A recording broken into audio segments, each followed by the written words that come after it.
Richard Getz, Vice President, Retail Colonnade Development. The reason I'm a fundraiser is because my brother-in-law is a paranoid schizophrenic. I've been with my married family and my wife for 37 years, and so I've seen firsthand the trials and tribulations of that disease and how it can affect a family and I guess more importantly an individual. You know, David was diagnosed in his early teens. He was quite ill in his mid-20s. Things back then weren't the way they are today. And with a dreary, desolate hospital on Carling Avenue behind the iron gates, I think part of his therapy back then was electric shock therapy. That's how the disease was treated.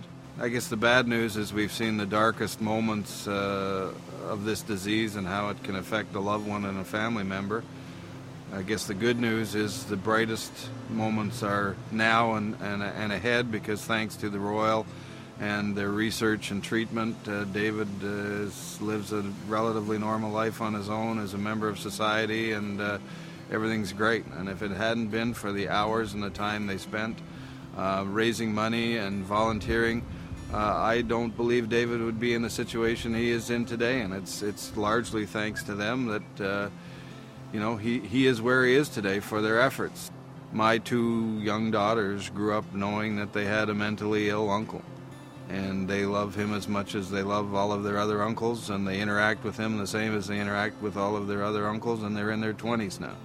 Unfortunately, there's so many people that are ashamed or don't understand what the situation is, so they stigmatize themselves. This community has to get behind this new hospital, this bright new beacon of hope for mental health in our community.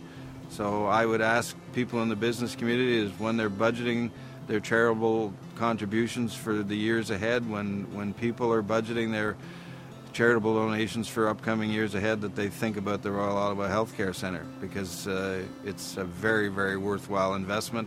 Health is the #1 cause for business loss in the community today. People don't realize that.